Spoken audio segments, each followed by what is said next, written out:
Mesdames, Messieurs, bonsoir. Le président de la République, chef de l'État, le général d'armée Abdraman Chani, a effectué une visite de 48 heures dans la région du fleuve, précisément à Tillabéri et à Terra. Une visite pour apporter tout son soutien aux éléments des forces de défense et de sécurité qui luttent au quotidien contre les groupes terroristes armés qui sévissent dans la zone des trois frontières. Mais pas que, puisque le chef de l'État est aussi allé à la rencontre des populations de toutes ces localités visitées pour apporter un réconfort à ces mêmes populations face aux conséquences de cette insécurité qui a énormément fait des victimes civiles et militaires. Pour parler de ce déplacement du chef de l'État à Tillabéri, nous avons convié sur ce plateau plusieurs analystes de la scène politique nationale qui vont nous livrer leurs sentiments sur cette visite de 48 heures du général d'armée Abdraman Chani. Et comme invité, nous avons sur ce plateau M. Lamine Suleiman, journaliste et analyste politique.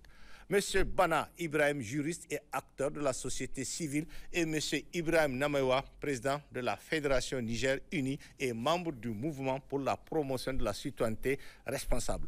Messieurs, bonsoir et merci d'avoir répondu à notre invitation où nous allons faire un décryptage de la visite du président de la République dans la région de Tillabéri le week-end dernier. Qu'est-ce qu'il faut retenir de cette visite de 48 heures du chef de l'État à Tillabéri? Quelle est la portée de cette visite du président de la République? Quels sont les enseignements à tirer de ce déplacement du général d'armée Abdraman Chani dans la région de Tillabéri en proie à l'insécurité? Ce sont là quelques questions qui feront l'objet de notre débat. Quel commentaire vous suscite cette visite du président de la République Abdraman Chani à Tillabéri? Que faut-il retenir de ce déplacement dans la zone de trois frontières? Monsieur Lamine, bonsoir. Oui, bonsoir. Et bienvenue sur le plateau du Grand Débat. On commence par merci beaucoup. Merci pour votre invitation. Donc, le commentaire qu'il faut faire tout de suite de ce déplacement du chef de l'État dans la région de Tillabéri, dans plusieurs localités, il faut le dire. Il faut dire que d'abord, ces genres de déplacement depuis plus d'une décennie ont beaucoup manqué à cette population.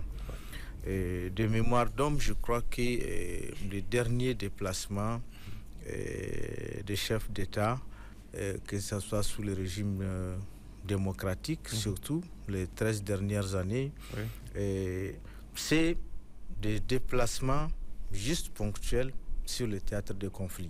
Parce qu'il faut savoir faire la part des choses. Lorsqu'un chef d'État se déplace, il va sur le théâtre de conflit, c'est pour rencontrer les troupes qui font face, les chefs militaires qui font face à cette situation d'insécurité depuis plus d'une décennie. C'est le prédécesseur au président de la République, le général d'armée, Issoufou et Bazoum ont eu à faire cet exercice, mais sauf que ils ne sont pas allés en profondeur pour aller dans le Niger profond, rencontrer la population. Donc on ne les a pas vus, en tout cas côtoyer cette population en proie à l'insécurité qui avait pourtant tant besoin de parler avec des dirigeants, de leurs dirigeants face à ce phénomène d'insécurité. Il n'y a pas eu ce réconfort moral, il faut le déplorer. Donc le chef de l'État a réussi à non seulement à être sur le terrain pour parler de vive voix avec un franc-parler, forces de défense et de sécurité, et les féliciter. Et d'ailleurs, et puis c'est vraiment un réconfort moral, surtout, mais c'est le retour de l'autorité de l'État. Parce que l'État, dans les zones de faiblesse qu'on a considérées comme les zones de faiblesse d'insécurité depuis l'avènement de cette insécurité, qu'il s'agisse de la région de Difa ou de Tillabéri, on a senti que ce que les policistes appellent les zones grises, l'État est carrément absent. Mais aujourd'hui, il y a le retour de l'État dans cette zone. Mais au-delà, on peut même parler de la réhabilitation de la souveraineté nationale dans cette zone à travers ces déplacements du chef de l'État. Mais il y a aussi une sorte de démonstration de légitimité populaire lorsqu'on a vu ces populations partout où il est passé, le chef de l'État, il n'a pas en tout cas il ne s'est pas gardé d'aller au contact avec cette population. Et la population, aujourd'hui aussi, on sentait qu'elle avait tant besoin de ce genre de contact avec les dirigeants. Donc, c'est vraiment un tout premier commentaire qu'il faut faire avant de revenir sur les autres effets de cette visite, tant sur le plan sociopolitique, mais surtout sur l'angle sécuritaire. D'accord. Merci Lamine, merci. Monsieur Bana, bonsoir. Bonsoir. Et bienvenue aussi sur le plateau du Grand. Qu'est-ce que vous allez répondre, hein? Quel commentaire vous suivez sur cette visite du président de la République, Abdraman Tchani, à Tillabéri? Et qu'est-ce qu'il faut retenir de ce déplacement? Merci beaucoup, monsieur Ablaye. Avant de répondre à votre question, je vais profiter de l'occasion pour m'incliner devant la mémoire de Nigériens civils comme militaires qui sont des victimes de la lâcheté, de la barbarie, de ce terrorisme qui nous a été imposé. Priez Allah le Tout-Puissant afin qu'il leur garantisse le paradis Firdaus, qu'il assiste ceux qui sont blessés et ceux qui sont également l'objet d'enlèvement de groupes terroristes. D'accord. Donc, pour abonder dans le même sens que Lamine Souleymane, je pense que le message fort qu'on peut retenir de ce déplacement du président, c'est que c'est une traduction de ce qu'il a déjà dit lors de ses interviews passées. Le président a toujours dit que chaque fois qu'il y a une attaque dans ce pays, il n'arrive pas à trouver le sommeil. Donc, pour traduire à quel point la question de la sécurité des Nigériens lui tient à cœur. Et cela, c'est la démonstration que le président de la République n'a abandonné aucune région de notre pays, aucune population. C'est une réponse à certaines presses ou certaines voix qui pensaient que c'était le cadet des soucis du CNSP. Aujourd'hui, le déplacement a permis d'abord de montrer que c'est une des préoccupations du président de la République, le général d'armée Abdraman Tchani. Ensuite, il y a une fusion réelle entre le chef de l'État et les populations de notre pays. Comme l'a rappelé Lamine Souleymane, le témoin oculaire, c'est la ferveur et la mobilisation générale que nous avons vue. Le président est allé au contact des populations, il les a écoutées, il les a compris, et surtout pendant toute cette tournée dans la région de Tillabéri, il a fait des annonces fortes et il a renouvelé son engagement à créer les conditions pour un retour rapide de la paix dans toutes les régions du Niger et en particulier dans la région de Tillabéri.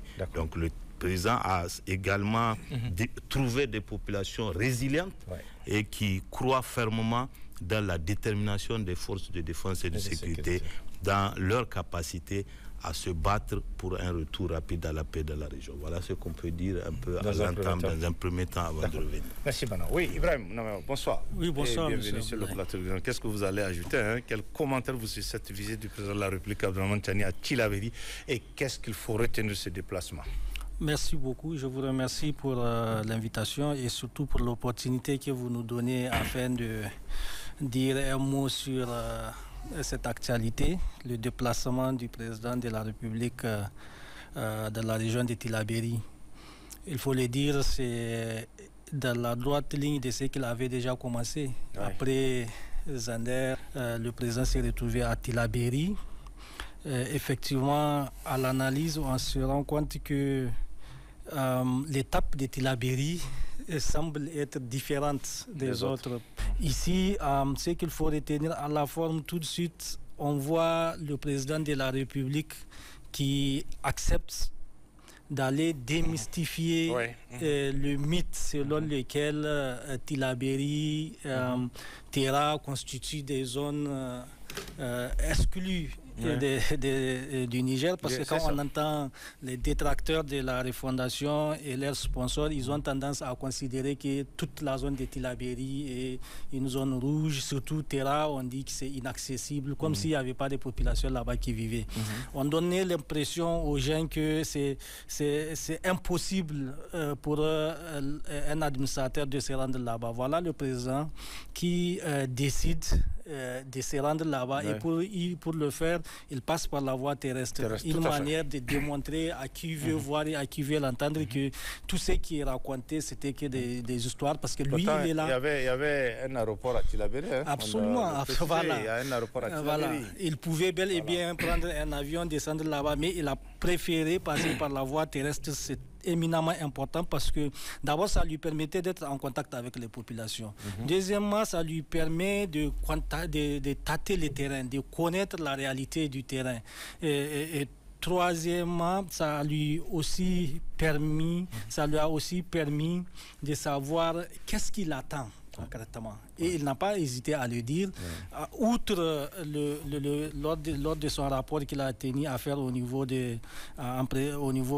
la caserne, ou des casernes, je veux dire. Le contact, avec les militaires, où il avait tenu des discours historiques qui rappellent l'héroïsme de l'homme nigérien, de nos ancêtres et de tous ceux qui s'ensuivent, une manière de galvaniser les troupes. On a beaucoup aimé cela parce que quand on regarde les troupes elles-mêmes, on voit que ces hommes étaient galvanisés. Maintenant, en plus de cela aussi, il a, compte tenu de ce qu'il avait vu, il a quand même pris des engagements.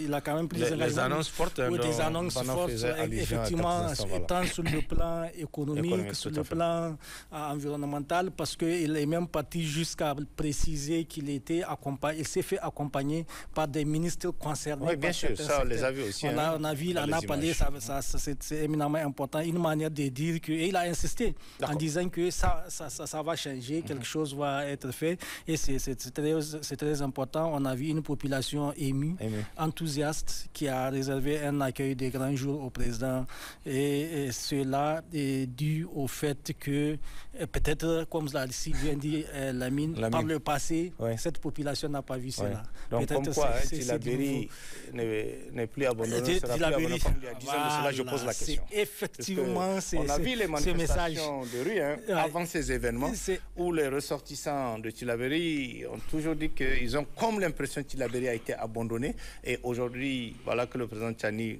va à la rencontre de ces populations avec des propositions concrètes. Absolument, c'est vraiment tout cela le signe, c'est vraiment ça la signification de ces déplacements-là. Désormais, je crois qu'il a coupé l'herbe sous les pieds des terroristes, de leurs sponsors et de leurs amis qui continuent sur les réseaux sociaux à dire que le président a abandonné cette région-là. Désormais, il a fait le miracle, s'il faut l'appeler ainsi. Il les a montré qu'elle n'est pas abandonné cette population. Et il a même passé la nuit avec la même population. Une manière de défier tous ces foutous-là, et c'est éminemment important. Merci Ibrahim, merci. On va avancer. Après Tillabéri, le chef de l'État s'est rendu à Téhéran, on l'a dit. Quelle est la portée de ce déplacement dans ces deux localités et quel message précis le président veut véhiculer à travers cette visite? Lamine. Oui. Vraiment, quel est le message que le président Tchani veut véhiculer à travers cette visite? Le premier message que le chef de l'État a véhiculé, même au niveau de, pas seulement Tillabéri, mais c'est au plan national, et même international, c'est que suivent de très loin. Oui, c'est que dorénavant, il faut considérer que le chef de l'État, il a pris en main les questions de lutte contre l'insécurité dans ces régions. Parce qu'en venant rencontrer les chefs militaires, les responsables des FDS, il a tenu le discours qu'il a tenu avec toute la dextérité qui sied en tant que militaire de carrière. Il ne s'est pas adressé seulement aux FDS qui sont au niveau de cette région, mais c'est un message envoyé à tous les responsables des FDS qui sont sur le territoire national. Mais bien au-delà. Rappelez-vous, d'abord, il faut situer pour comprendre cette posture, cet engagement du chef de l'État. Il faut analyser un peu le contexte dans lequel cette visite est intervenue. Rappelez-vous, c'est à moins de 48 heures d'une visite qu'il a effectuée au niveau des pays membres de l'AES. Et la zone où il a fait ses déplacements, il a passé 48 heures et peut-être qu'il pouvait même passer au-delà des 48 heures, n'était été son agenda en tant que chef d'État. C'est pour dire au monde entier que la zone des trois frontières elle est accessible. Ouais. C'est une zone où n'importe quel chef d'État, la sécurité, y est. Ouais. S'il n'y avait pas la sécurité, j'avoue que la zone de 3 frontières n'est pas le Afghanistan qu'on veut nous présenter à travers des médias étrangers, encore moins une zone qui ressemble, je dirais, au théâtre de conflits comme Palestine ou Gaza. Un chef d'État est parti avec sa sécurité. Ouais. Il y a des gens qui y vivent, des responsables des FDS. Il y a une population qui est sortie pour manifester sa joie. On n'a pas vu une population, en tout cas sur le visage, rayonnant, une population qui avait peur ou qui vit qui avait cette psychose au ventre. Ouais. C'était une population libérée, mais une population aussi engagée, très engagée. Ça, c'est un message très fort.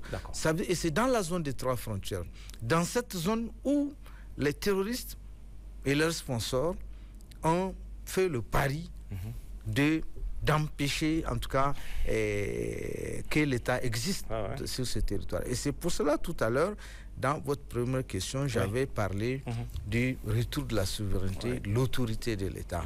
Donc, ça, c'est un message fort qu'il faut dire. Ça veut dire que les autres, dans les autres pays aussi, ce n'est pas impossible. Si le président Tchani a réussi à faire ses déplacements dans cette zone de 3 frontières qui est la partie sur le territoire nigérien, ce n'est pas que c'est impossible pour le président burkinabé aussi, encore moins pour le président malien. Tous, c'est des militaires de carrière et c'est eux qui sont à la tête de ces pays. Et d'ailleurs, par le passé, ils ont fait des déplacements similaires, peut-être pas avec la même envergure, mais ils l'ont fait quand même. Donc c'est pour dire à l'opinion nationale qu'il faut, il faut comprendre d'abord c'est quoi le pays réel à chaque fois lorsque les gens, les médias étrangers présentaient tout à l'heure, mon frère Namewa parlait des zones rouges. Mais une zone rouge où un chef d'État peut venir.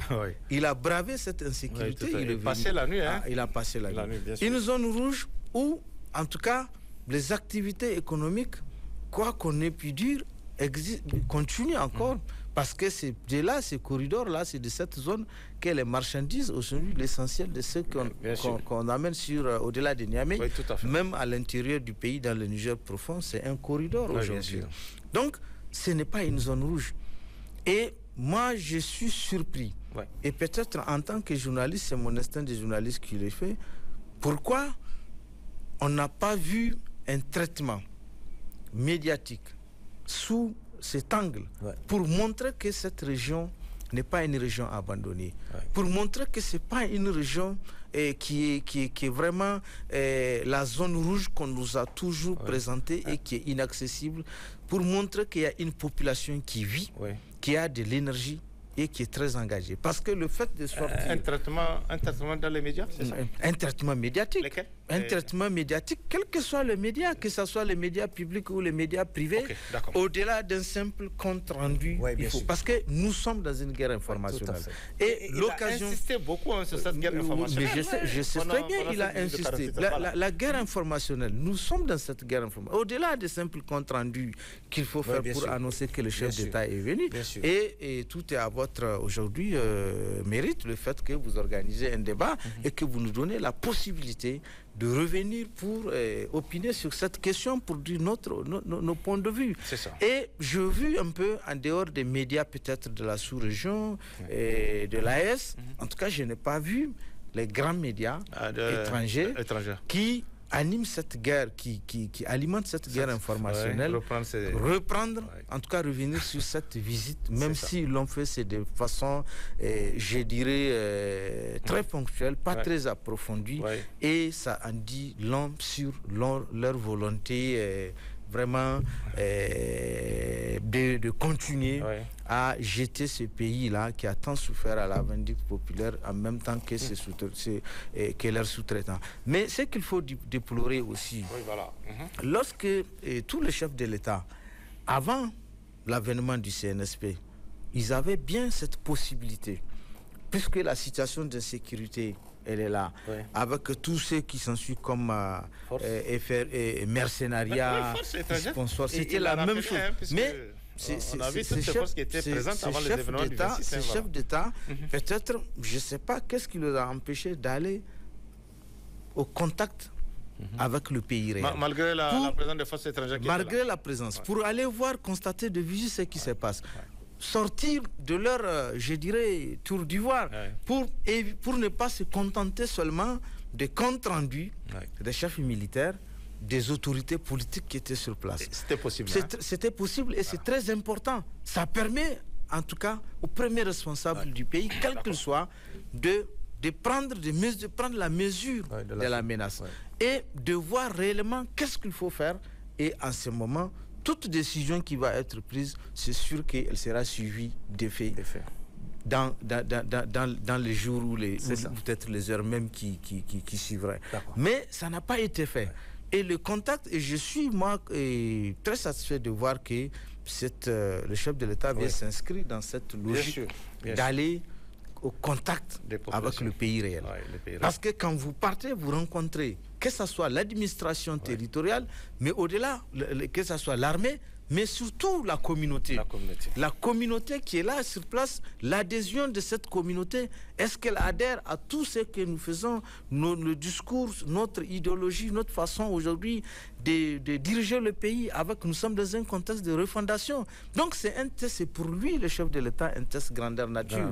Et il reviendra chaque fois de se tourner en profondeur avec des indicateurs fiables qui peuvent lui permettre d'affiner sa stratégie de gouvernance sur le plan sécuritaire et même sur le plan politique, au lieu de se contenter, de se fier de ce que les quelques conseillers et autres vont venir lui coucher sur écrit.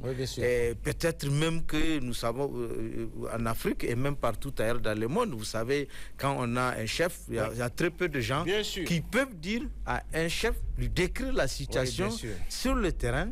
Donc, il est sorti de cela. Au-delà pour aller constater. Et il saura désormais faire la part des choses. Et je crois que déjà avec les grandes annonces qui ont été faites, et donc les ministres qui étaient avec lui, c'est sûr qu'ils ne vont pas lésiner sur les moyens pour faire suivre des faits toutes les décisions qui ont été prises et qui ont même été annoncées dans le cadre de cette visite. Pour finir, c'est un coup politique réussi ou pas? Ah oui, c'est un coup politique, réussi parce que déjà aujourd'hui, nous nous permettons de faire cette comparaison. Avant lui, personne ne l'a fait, mais maintenant aujourd'hui, lui, il l'a fait et que c'est sûr que ça fera école au niveau des autres pays. Parce qu'il ne faut pas rester pour dire qu'on ne peut pas aller dans les zones d'insécurité. Les gens ont tellement présenté ces zones comme des zones de faiblesse de l'État qui sont sous contrôle des groupes, des mercenaires qui sévissent dans cette zone. Mais aujourd'hui, un président est venu. Si c'est réellement sous contrôle, que c'est des territoires qui sont occupés, des portions de territoires, comme on a l'habitude de voir sur des réseaux sociaux, et très malheureusement, dans le cadre de cette guerre informationnelle où on pense que l'État n'existe pas, mais lui, il est allé dans la zone de sécurité. Parce que quand vous regardez les localités, c'était des localités vraiment où toutes les minutes il faut vous attendre à une attaque, un assaut de groupes terroristes. Donc franchement, il faut saluer cela et souhaiter que vraiment le chef de l'État va aller à l'encontre de toutes. Parce qu'aujourd'hui, les menaces cernent le Niger de partout. Il n'y a pas, en tout cas, en dehors de la seule région, je crois, des Indères, il n'y a pas une seule région aujourd'hui qui est à l'abri de l'insécurité. Donc, les populations ont envie, mais au-delà même de l'insécurité, il faut montrer que le pays vit. Le pays vit, il faut sortir de cette psychose-là, un peu comme on a vu autant de trucs au Nigeria où on présentait la région du Nord comme une région qui était vraiment sous l'occupation de Boko Haram.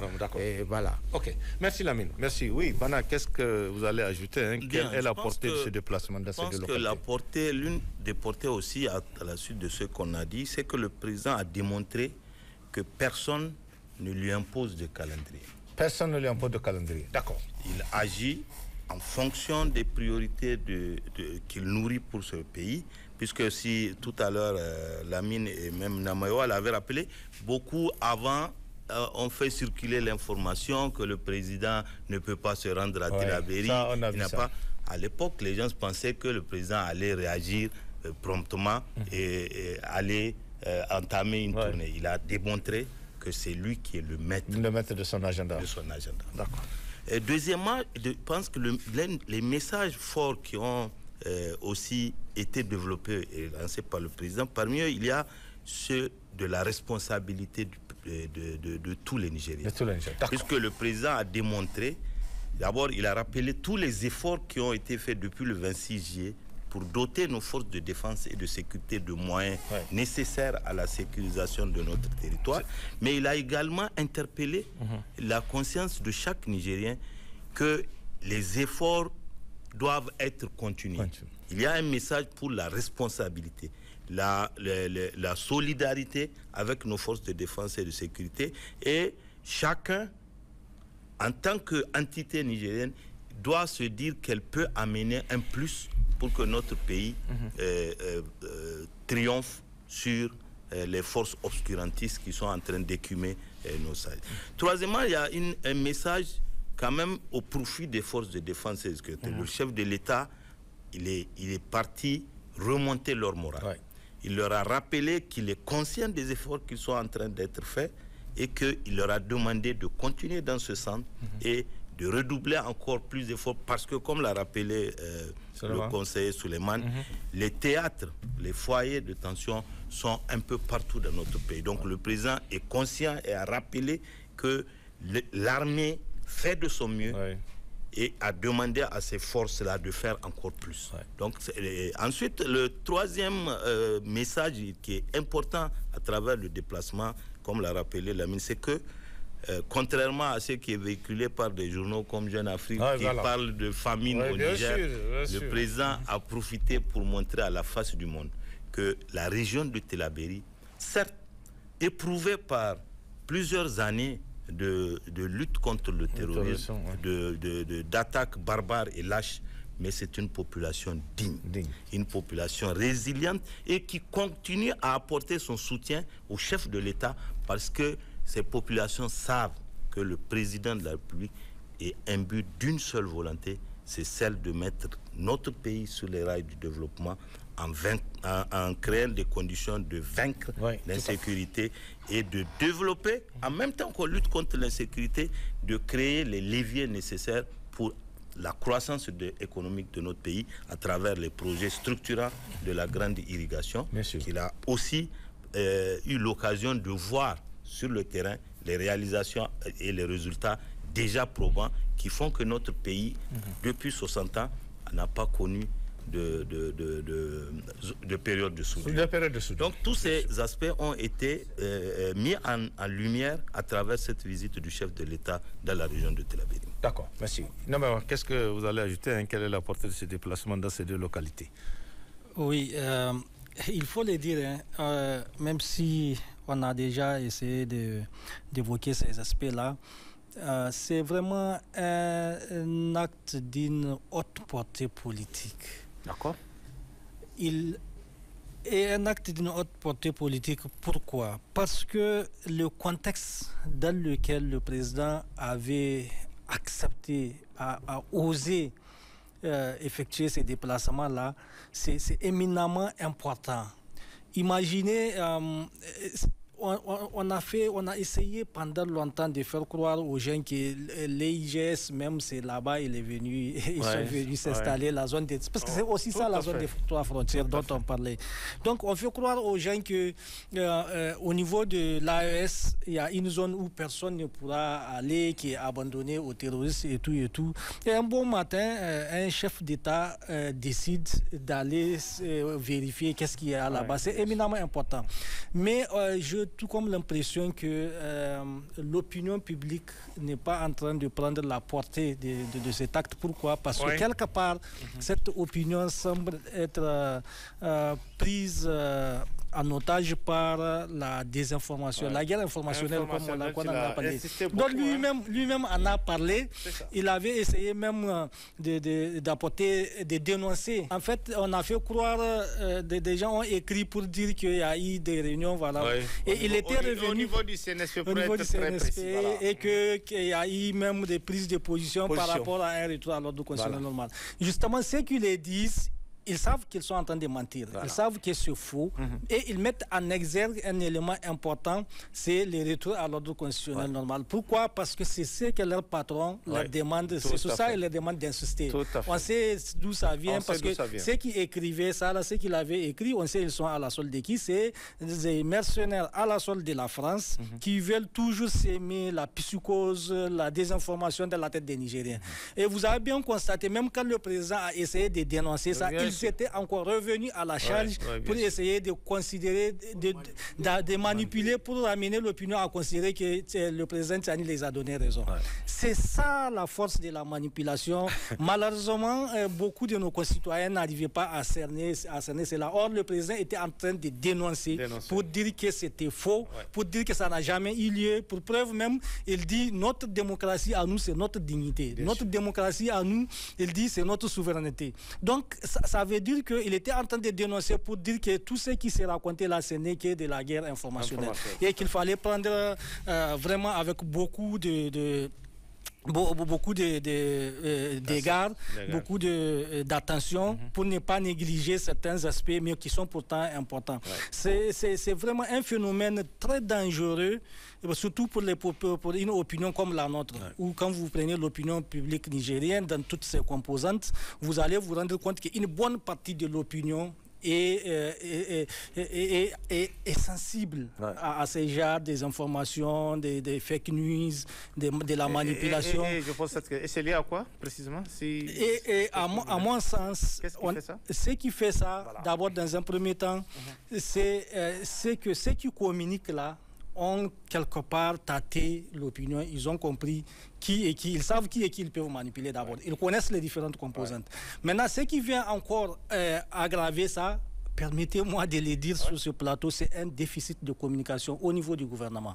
Parce que ma conviction, c'est qu'un gouvernement doit être capable de communiquer mieux que des mercenaires à la solde de notre pays. Mais lorsque on constate que c'est des mercenaires qui prennent en otage l'opinion, qui s'emparent de l'opinion, et de ce côté, il n'y a pas de riposte adéquate et appropriée en temps réel pour essayer de démontrer que de l'autre côté, ce qui vient, c'est du fake et apporter la vraie information. Là, il y a un souci. Il y a un souci, il faudrait absolument qu'on accepte de corriger ça, parce que quand même un gouvernement, c'est un gouvernement. Il ne peut pas être défié par des individus à la sorte de quelques chancelleries qui viennent diffuser des fake news et ils arrivent à s'emparer d'une opinion. Vraiment ça, il faut qu'on corrige ça. Ma conviction, c'est que le peuple nigérien a accepté d'accompagner la rupture, la refondation en cours de notre pays. Et comme le peuple a accepté d'accompagner, ça veut dire qu'il reste aux aguets et il est à l'écoute de ce qui provient du gouvernement.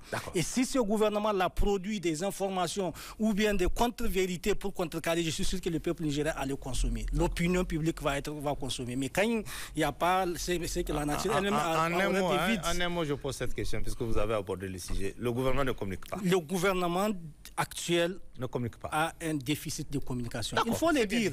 Il faut le dire parce que il faut amener les gens à corriger leur propre tard, leur propre erreur. C'est vraiment un problème réel qui est là. Tout le monde le dit. Sans doute et ça revient. Non, il peut réagir.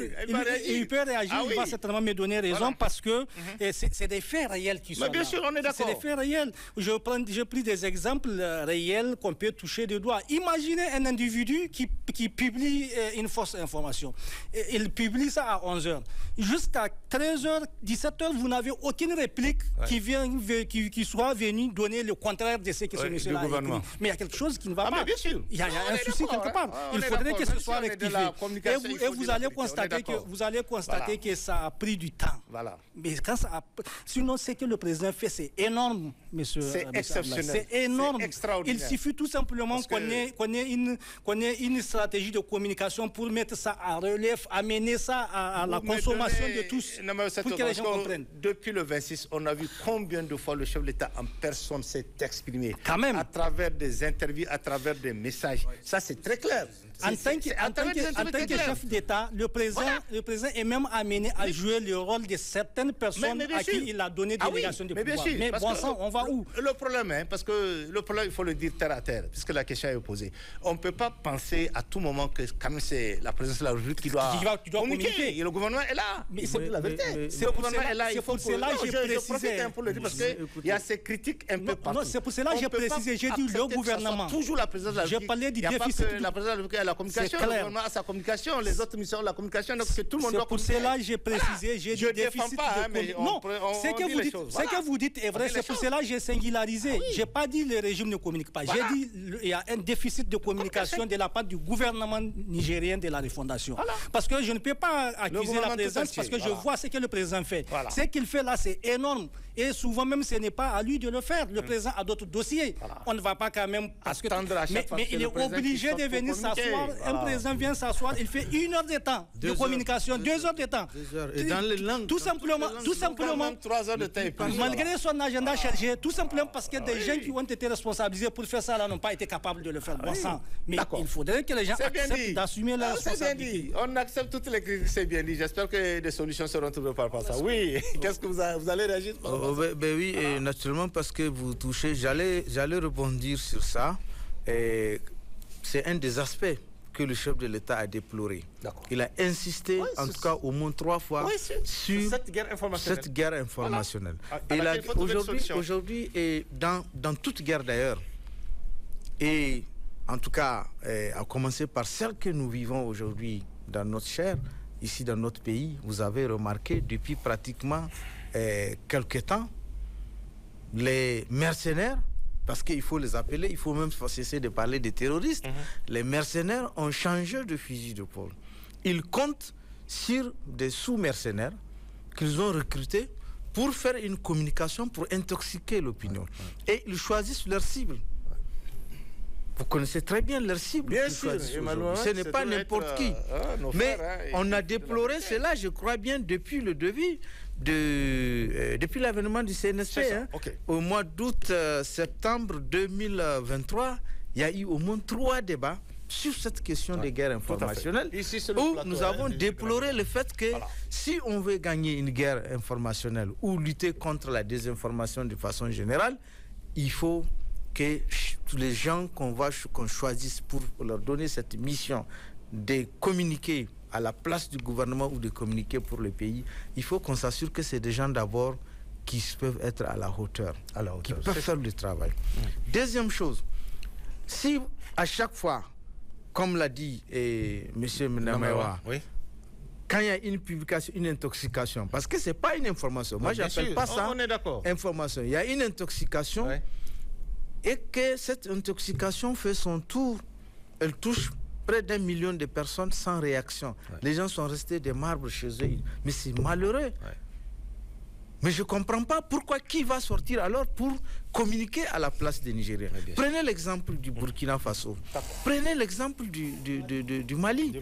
Mais ces pays, tous les communicants que nous avons, et même leurs médias, ils n'attendent pas. Dès qu'il y a une fausse rumeur, ils sortent. Ils la déconstruisent. Et avec les mots qui sont pour déconstruire ces faux discours. Tout à fait. La sortie du chef de l'État, si tous les acteurs qui ont une parcelle de pouvoir aujourd'hui, chacun dans sa parcelle de pouvoir, il pouvait occuper l'espace de tension, parce que c'est un espace de tension qui est là. Mais c'est le chef de l'État qui le fait.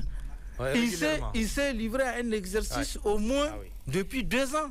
Les Nigériens sont habitués à voir le chef d'État parler dans au moins 3 langues. Le français, le Hausa et le Jarma. Mais il y a un collègue burkinabé qui me dit, mais vous avez un président extraordinaire. Il dit, comment on peut venir rester faire 2 heures, 3 heures de temps pour déconstruire toutes sortes de désinformations. Mais et puis le lendemain, c'est fini. Il n'y a pas de relais, il n'y a rien dans le truc. Il dit, mais vous pensez que comme ça, de cette manière, vous pouvez... Donc, quand il parle de la guerre informationnelle, elle est réelle. Peut-être que c'est une invite pour dire à toutes ces cibles. Il faut que vous rentrez dans cette guerre informationnelle, non pas pour faire comme les autres, pour intoxiquer l'opinion, mais il faut déconstruire. Il faut vous investir pour déconstruire les faux discours, l'intox dans notre société. Donc, c'est cet effort-là qu'on n'a pas. Et si aujourd'hui, les mercenaires ont prospéré et ils ont même pensé que c'est la meilleure arme qu'ils ont en face aujourd'hui, au lieu de prendre un fusil ou un canon et un char de combat, être sur le terrain, si vous avez remarqué, les mercenaires aujourd'hui comptent beaucoup sur ces sous-mercenaires qui sont recrutés, qu'ils ont recrutés pour intoxiquer notre opinion avec l'espoir qu'un jour ça va exploser au sein de l'opinion. Malheureusement, moi je continue en tout cas à croire qu'il n'est pas encore tard. Les Nigériens peuvent se ressaisir. Et si on dit les Nigériens, on ne demande pas aux gens de venir faire comme eux. Pour manipuler l'information, pour intoxiquer. Non, il faut déconstruire. Il faut déconstruire. Parce que tout celui qui a une responsabilité, ce n'est pas seulement tes petits intérêts ou ton petit privilège qu'il faut préserver parce que tu es dans ton petit, tu as ton petit privilège, tu te dis non, le reste ça ne me regarde pas, ou bien non, on ne doit pas communiquer, il faut le laisser dire. J'ai l'habitude d'entendre des responsables, des gens qui pensent que non, il faut les laisser faire. Mais on ne laisse pas un mercenaire intoxiquer une opinion. Parce que lorsque vous allez vous réveiller pour dire que non, il faut déconstruire, c'est trop tard, ce serait trop tard. Vous ne pouvez rien faire. Et je crois que c'est arrivé si on essaie de passer en revue tous les événements politiques dans notre pays. Ceux qui étaient aux commandes du pays à l'époque, ils avaient toujours minimisé un adversaire qui choisit d'intoxiquer. On le laisse faire, mais le jour où on va se réveiller, on va constater qu'il a l'opinion avec lui.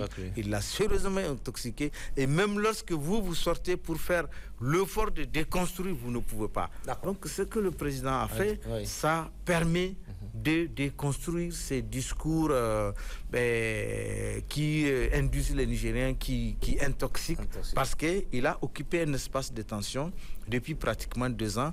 Il sort, même si ça prend du temps avant de le faire, il sort pour parler. Et aujourd'hui, il est sur le terrain et il utilise les mêmes termes pour expliquer à l'opinion publique. Vous savez, l'être humain, il a le mythe de la communication.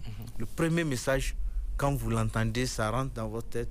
Même si d'autres personnes vont sortir des sources crédibles pour vous dire des choses, c'est difficile de les sortir. Prenez un simple exemple.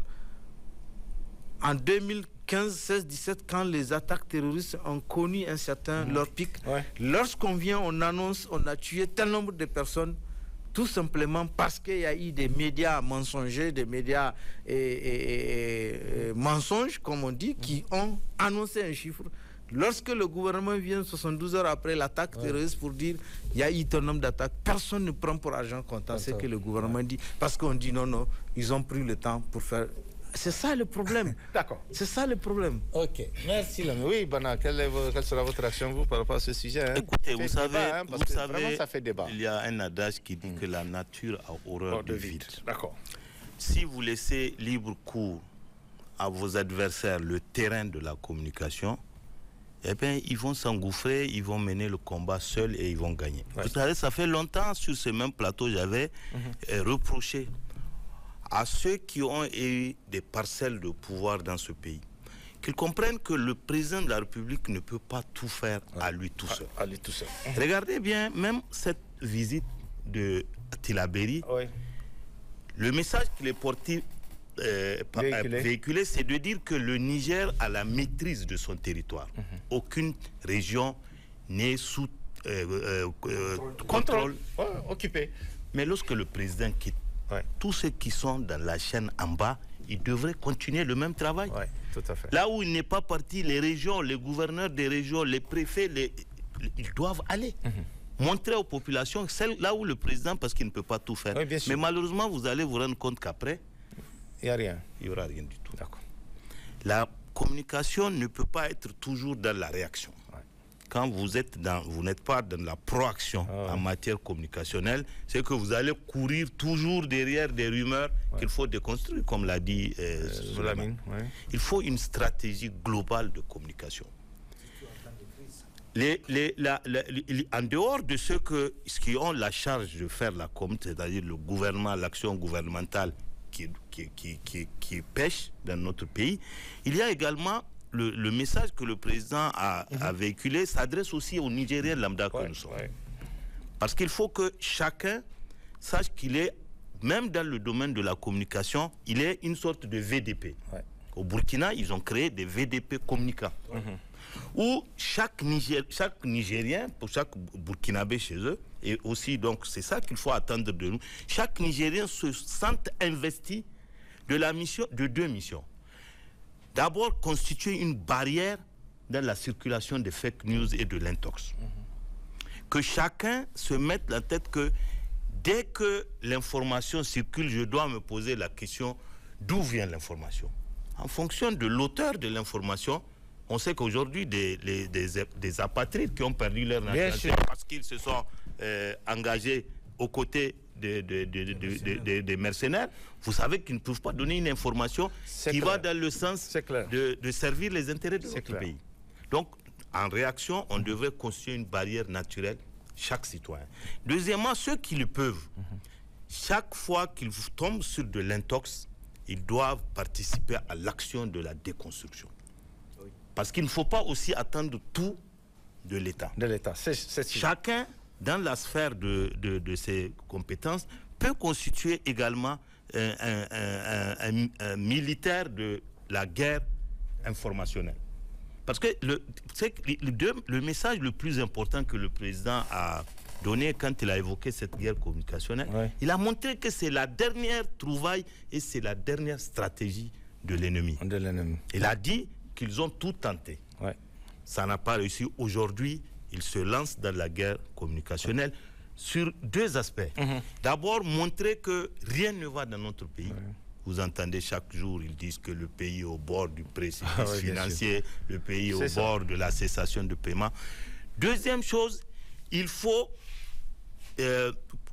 lutter contre la cohésion interne des dirigeants de ce pays. C'est ça.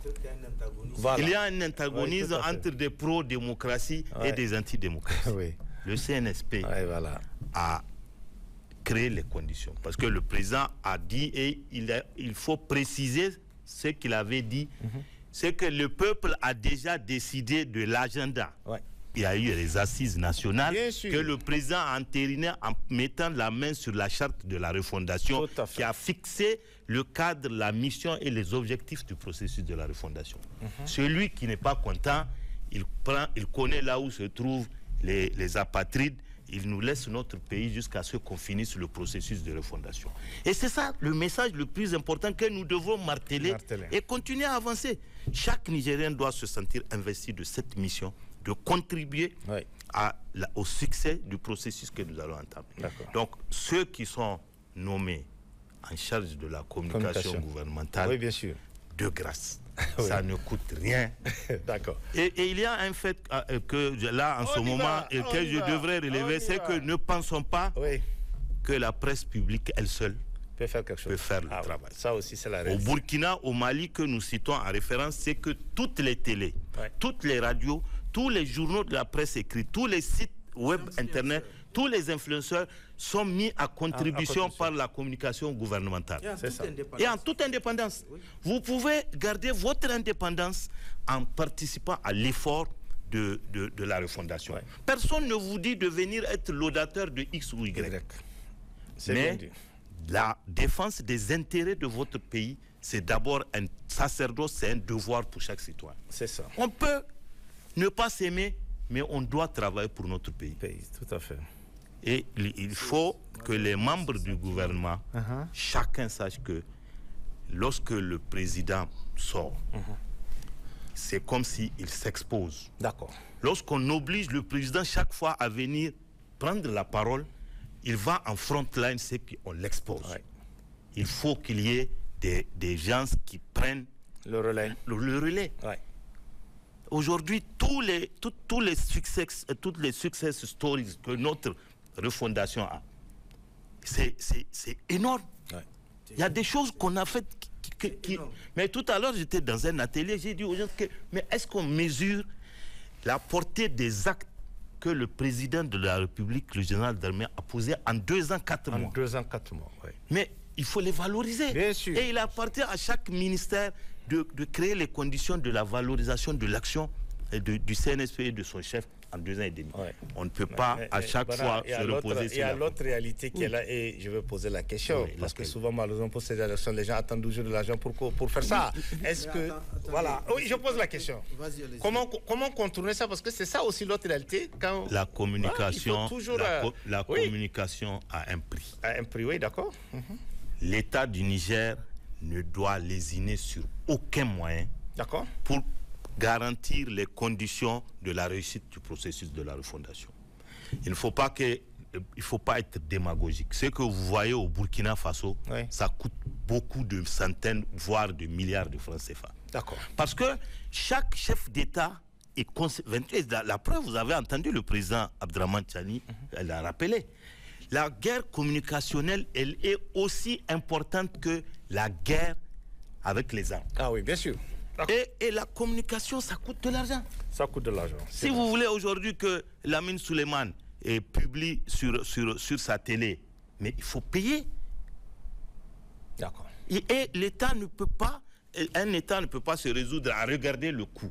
On dit en matière de communication, c'est-à-dire dans la stratégie, la définition des moyens de la communication est aussi, c'est important. C'est ça les clés du succès. Okay. Oui. Donc, ne lésinons pas. Et comprenons une fois pour toutes que de la même manière qu'il faut aller au front pour combattre l'ennemi, il faut également aller sur le front médiatique. Et il n'y a pas de répit. D'accord. Chaque soir, imaginez que cette vidéo-là que les apatrides ont manipulée du chef de l'État, mais c'est peut-être à 4h, 5h, 6h du matin qu'ils l'ont publié.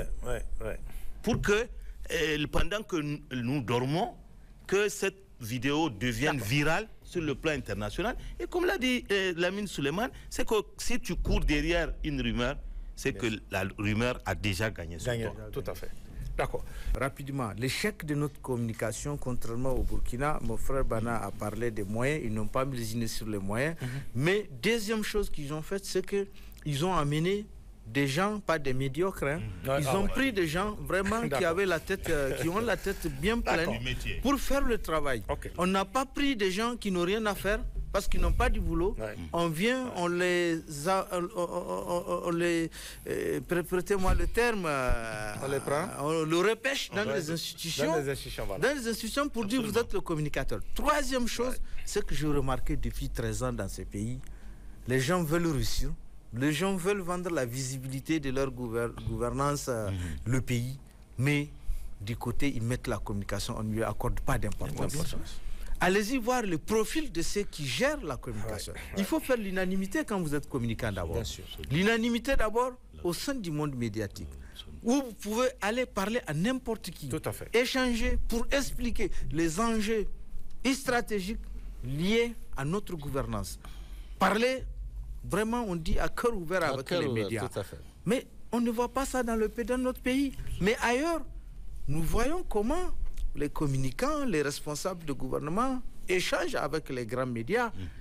Ils les invitent chez eux, ils viennent, ils discutent, ils créent une sorte de relation, pas de dépendance, ou pour troquer leur indépendance médiatique, mais tout simplement, c'est pour créer une sorte de, je dirais, de courroie de transmission de messages importants. Au point où demain, si vous voulez appeler Bana pour vérifier une information au niveau de son institution, vous n'allez même pas hésiter. De partout, vous savez que Bana va décrocher votre appel. Mais on n'a pas créé ces liens. Les gens se regardent en chaîne de faïence. Oui, non, c'est un journaliste. Franchement, merci pour cette précision. Voilà. Merci beaucoup. Donc, pour finir, quel principal message est véhiculé à travers les différentes déplacements de l'État? Car on l'a vu, au début, vous l'avez dit, à Zender, à Bamako, à Ouagadougou. Puisque avant Tillabéri, on a vu, il était à Bamako, à Ouagadougou, et même à Zender, parce qu'il faut signaler aussi que le chef était à Zender le 3 octobre. Alors, quel principal message faut-il véhiculer à travers tous ces déplacements? Parce qu'on a vu le président est de plus en plus sur le terrain. Le principal message, avant de parler du principal message, tout à l'heure j'ai évoqué ce sujet-là sur la communication et visiblement vous voyez que c'est une réalité. C'est une réalité. Tout le monde l'a dit. Voilà. Donc, il n'y a pas de problème. Mais toujours est-il, et quand je vis souvent, quand je vois comment, ici là ce n'est même pas le problème, il est profond. Il est profond. Ce n'est même pas tous ces bruits-là que nous faisons. C'est qu'il n'y a même personne au Niger qui s'occupe de ces volets-là. Il n'y en a pas. Au Burkina et au Mali, ce que nous voyons là, c'est qu'il y a des cellules de communication qui sont là, qui font ce travail-là. Ils attendent qu'est-ce que le gouvernement a fait ou le président a fait pour le ventiler et l'exposer à l'opinion.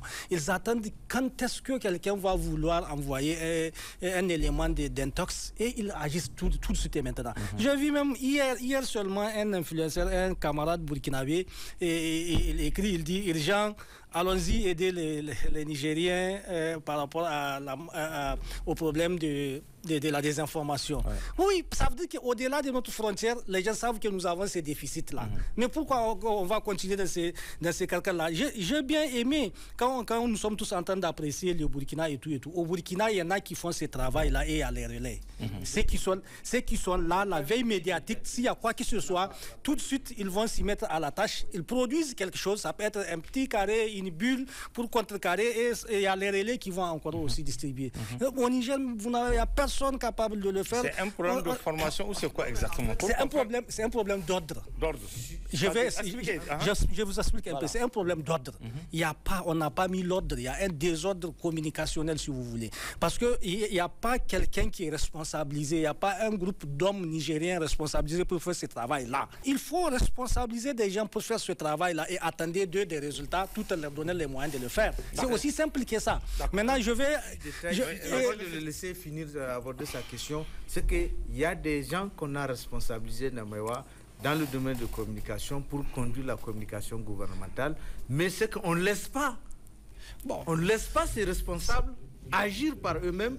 Il y a toujours des connaisseurs qui sortent. Non, il faut le dire. C'est un paramètre. Nous sommes sur un plateau, on ne nous a pas amenés ici pour dire aux gens ce qu'ils veulent entendre, ce qui doit plaire. Il faut dire à ceux qui ne sont pas des communicants aussi. Voilà, le véritable problème dans ce pays, c'est qu'il y a toujours des gens qui ont leur robe, parce qu'ils ont une certaine influence dans une institution, ils s'ingèrent dans la communication alors qu'ils ne sont ni communicants, ils ne connaissent même pas le b.a.-ba. Ils agissent en connaisseurs pour vous empêcher de faire votre travail. C'est ça aussi la réalité. Au Burkina, ce n'est pas le cas, ce n'est pas possible. Vous n'allez jamais trouver quelqu'un qui n'a pas la robe de communicant venir juste pour dire non, des directives. On peut apprécier.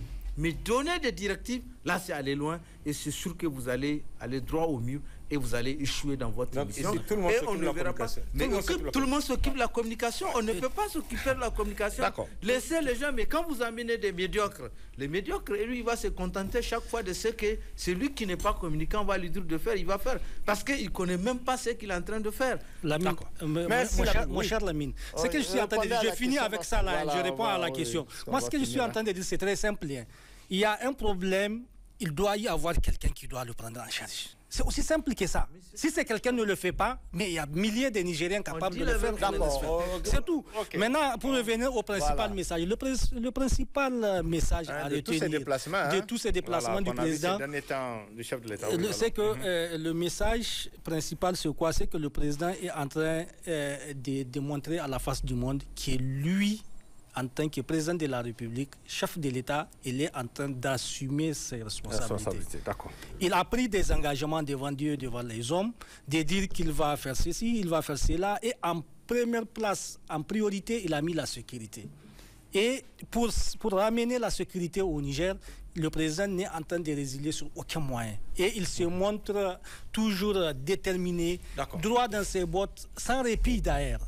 Jusqu'à même s'exposer, si on peut le dire, parce que ma conviction, c'est que je suis sûr qu'il y a beaucoup de présidents qui ne peuvent pas oser, dans ce contexte actuel, effectuer le déplacement de terrain, même s'ils ont les moyens de le faire. Donc, c'est pour dire que c'est vraiment un message très fort, et il faut que les Nigériens prennent ça dans toute sa dimension et lui réserver vraiment toute la appréciation importante qu'il faut pour que le président lui aussi se sente vraiment encouragé. Parce que lui, il fait sa part et il a même dit ça les jours où on a fini les assises. Il dit, ce que vous allez faire, ça va engager tout le monde et lui, il dit, il va faire sa part. Et il est en train de faire sa part. Il va assumer sa part de responsabilité. Et depuis lors, on constate que sans répit, il le fait et il le fait de la belle manière. Merci. Oui, quel sera votre message? Oui, le message de tous ces déplacements qu'on voit. Oui, le message de tous ces déplacements, c'est que le chef de l'État, il a aujourd'hui besoin du soutien de la population nigérienne dans la mission qui est la sienne. Au-delà des simples appréciations, d'une simple appréciation, j'allais dire, des actes de tous les jours que l'on pose, le chef d'État a besoin de l'engagement véritable des Nigériens à ses côtés. Et quand on parle d'engagement véritable des Nigériens à ses côtés, ce n'est pas sortir dans la rue quand on vous appelle seulement pour dire venez dans la rue. Ce n'est pas venir parler en bien du chef de l'État lorsqu'on vous invite sur un plateau de le faire. Prenez l'initiative à chaque fois. Soyez, comme il a dit, les VDP, moi je rejoins l'aspect communicationnel. Parce que cette guerre-là, nous ne pouvons pas la gagner. Nous risquons de prendre une autre ampleur si jamais nous ne prenions pas des solutions alternatives pour faire face à cette guerre communicationnelle-là. Le chef de l'État, il demande, il n'a pas besoin de sortir de le dire, mais il a besoin de l'engagement de tous les Nigériens. Il faut que les gens sortent de leur petit confort et leur petit privilège qui peut finir à tout moment. On vous a confié une responsabilité.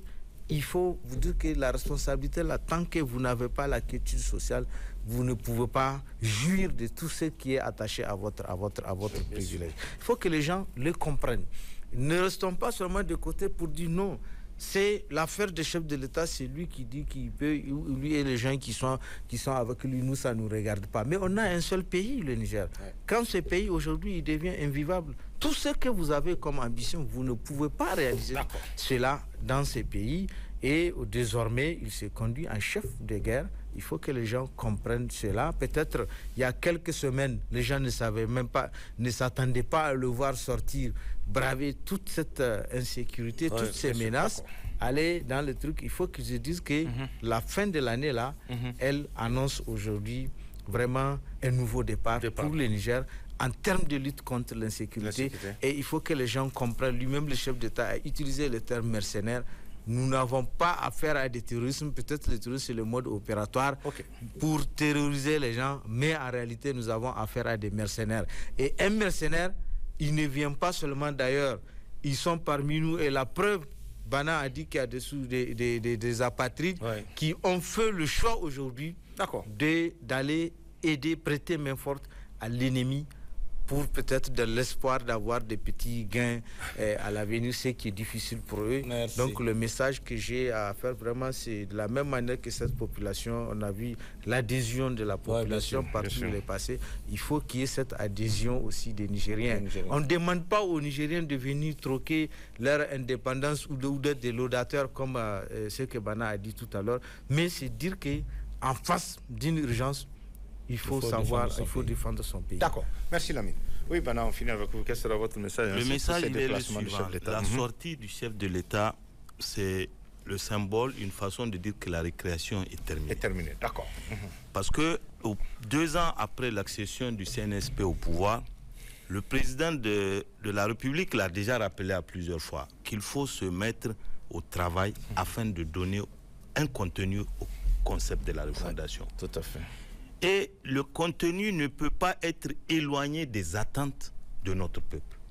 Et pour comprendre les attentes du peuple, il faut aller à la rencontre de ce peuple. Le président a commencé cette mission de sacerdoce d'aller à la rencontre des populations, d'être à leur écoute et surtout de proposer des actions concrètes pour soulager leurs souffrances et leurs maux.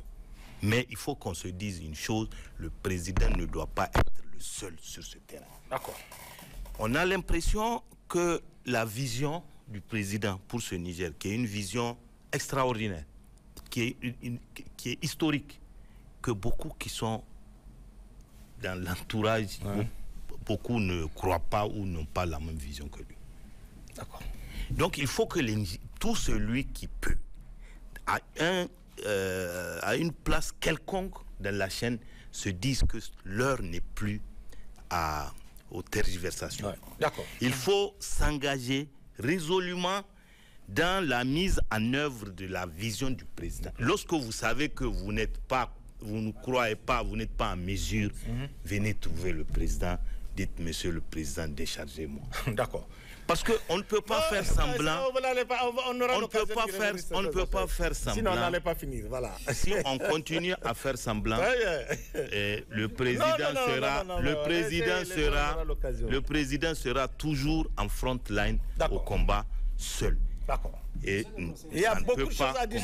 On aura l'occasion. Ça ne peut pas continuer. Allez-y. Et cela, voilà, donc c'est ça. Il faut que tous ceux qui sont investis d'une parcelle pouvoir le comprennent. Okay. Que les Nigériens aussi comprennent que ce combat pour la souveraineté n'est pas un combat d'une année, 2 années, 3 années. Il faut continuer à faire montre de résilience et surtout, il faut montrer de la solidarité entre nous. C'est à travers cela seulement que nous pouvons vaincre le terrorisme, nous pouvons jeter les bases d'un développement harmonieux de notre pays. Merci. Oui, le mot en un mot. J'ai juste, dans ce qu'il avait dit, c'est éminemment important. Il dit il faut que tous ceux qui savent, tous ceux qui peuvent, dans la sphère de la chaîne, il dit tous ceux qui peuvent, il faut qu'ils apportent le nom. Pour moi, ce n'est pas tous ceux qui peuvent. Non, tous ceux qui sont investis de la responsabilité, d'une quelconque responsabilité de travailler dans ce contexte-là, il faut qu'ils le fassent. Ils doivent le faire, c'est un devoir. Si on ne peut pas, c'est aussi simple que ça. Il a dit, il faut rendre les tabliers. D'accord. C'est quand même... C'est bien dit. Le message est passé, c'est bien dit. Merci vraiment, Namewa, pour votre contribution vraiment à ce débat et tout ce que vous avez soutenu et développé. C'est vrai, parce que la communication gouvernementale, vous l'avez dit, ça ne s'arrête pas à la présidence seulement. Il y a quand même tout un gouvernement qui est là. Parce que ça fait quand même 2 ans. Et ça fait mal de voir quand même là sur leur communication. Si on attend toujours que le président, moi j'insiste là-dessus, que ce soit le président toujours qui va en premier plan pour parler. Je pense que il faut défendre. Actuellement, c'est le seul communicateur. On va y remédier. Lamine, vous êtes aussi au cabinet. D'ailleurs, je me pose toujours où est-ce que le président tire l'énergie. On va s'arrêter là, Bana. On a tout dit et je pense que ce qu'on peut retenir, c'est qu'on a vu vraiment le chef de l'État est parti à Terra, à Tillabéri. Avant, il était à Zander, à Bamako, à Ouaga. Donc, je suis convaincu que ça ne sera pas les seules localités. Sans doute, on le verra bientôt, peut-être à Difa. On le verra dans des autres régions du Niger, au contact des populations et de toutes ces forces de défense et de sécurité quand même qui veillent nuit et jour pour assurer notre sécurité. Et ça fait plaisir de le voir. C'est quelque chose qui a manqué, vous l'avez dit, pendant des années. Mais bon, depuis les événements du 26, le chef de l'État est venu rompre toute cette léthargie par rapport à cette situation. Et j'espère que ça va continuer. Vraiment, merci à tous. Et je suis sûr que ce que vous avez dit sur la communication, nous sommes tous des communicateurs. On est tous, il faut dire la vérité. Si ça va, il faut dire si ça ne va pas. Il y a des choses à revoir, il y a des choses à dire. Ça, je suis d'accord là-dessus. Et c'est tous ensemble qu'on va réfléchir pour voir comment améliorer cette communication à tous les niveaux, que ce soit au niveau de la présidence, que ce soit au niveau du cabinet, que ce soit au niveau des ministères. Dans toutes les institutions, il y a des communicateurs. Donc il faut que tous ces communicateurs qui sont là ensemble, qu'on puisse faire quelque chose. Mais on ne va pas s'arrêter juste à une institution pour que c'est à elle seule de mener une communication. Même si je suis là-bas, je dis la vérité, ce n'est pas comme ça que ça se passe. Vraiment, merci à tous. On va s'arrêter là en espérant se retrouver une prochaine fois sur d'autres thématiques. Merci à tous. Merci. Mesdames, Messieurs, c'est la fin de cette émission. Merci de l'avoir suivi et excellente soirée à tous. Au revoir.